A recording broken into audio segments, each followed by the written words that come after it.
Hey everyone, welcome back to the channel. So today's video is a one-shot crash course where we will cover everything you need for Python interviews, from basic data types, OOPS concept, string handling, functions, lambdas, list comprehension, and even data science libraries like NumPy, Pandas, Matplotlib, and Scikit-learn, all in one go. So keep your IDE open. I will explain as I code live so you can learn and practice together. So let's dive into this. Well, we will start by creating variables with different basic data types in Python. So let's take different variables to store different data types like a is equal to 10, hashtag integer, b is equal to 10.5. Great, so now I will show you how to print both the type and the value of each variable to see what they hold and their data types explicitly. So let's write, we have to print types of variables. So let's start by printing type of a.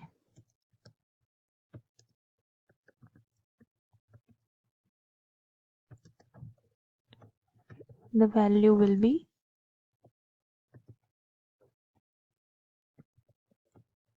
a. So here is the full combined code. You can paste and run. Well, I will add in description too if you need it. So let's run this now. So yeah, the output is clearly shown here. First, I was taken a is equal to 10, which is integer type, so it's written here. Class int, similarly like float, string, bool, list, tuple, set, and dictionary, and their value is also given there. All right. So if we ever asked in interview or even in DSA question, if you need to solve like if we have to convert a string to an integer, then we will use int function. For example, let's take num string, which will store a string in quotes. Let's take 10 as a value, and since we have to convert a string in integer, so I'm taking variable like this num int, which is equal to int function num a string. Since we have to convert a string to integer, so I have taken num string as variable and num int, and we have to convert this string into a integer, so int as a function and num string as a variable. Now we have to print this integer value, so we will write num int as a variable. Now let's run this. So yeah, we'll get 10 as a output in integer form. So that's our target, and that we have to convert a string into an integer using int function. Now our third topic is to check the data type of a variable in Python. So you can use type function for this to check data type. For example, num is equal to 10, and we have to check like which data type is num. So print using type function, which will store num as a variable. So let's run this.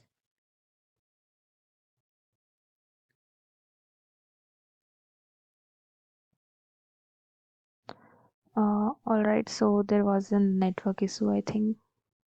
Again, I have to run. So yeah, you get here the type of variable is integer. Using type function, you can check the data type of any variable in Python. So let's move into next topic. So before moving forward, let's discuss one question. Uh, so into next topic, like what's the difference between a list and a tuple in Python? So list is defined as it's a mutable, which means you can modify its element, while a tuple is immutable, means its element cannot be changed after creation. Now, if we have asked how to create an empty dictionary, so in Python, You can create an empty dictionary using two common ways, like using curly braces or using dictionary function as text. So both methods to create an empty dictionary, which is a data structure that stores key value pairs. For example, empty dictionary, which creates an empty dictionary by assigning a pair of curly braces, and empty dict is equal to dict function, which creates an empty dictionary by calling the built-in dict constructor without arguments. So we initialize emptDict as an empty dictionary using curly braces, which is a literal syntax for dictionary in Python. And alternatively, we create emptDict using dict function, the dictionary constructor function, which also creates an empty dictionary. So keep this in mind. This can ask in interview as well. So yeah. Now, since we have covered some basics important Python topics, so let's quickly go over some key concepts of object-oriented programming or OOPS, since as it's fundamental to writing effective Python code.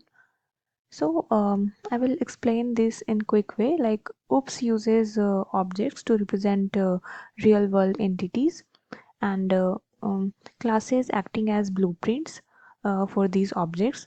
And there are four main principles of OOPS, that is encapsulation, inheritance, polymorphism, and abstraction. So these help in organizing your code better and making it usable. We also have concepts like method overloading and overriding, where you can customize how methods behave in classes. Lastly, understanding the difference between class methods and instance method, which is crucial for effective class design. I just want to say, like, I won't go too deep here because this video is already getting long. So you can pause here and read through these points carefully to get a clear understanding. This will help you solve many problems related to classes and objects. And in the next video, I'll cover string handling topic in Python. So stay tuned for that. And thank you for watching.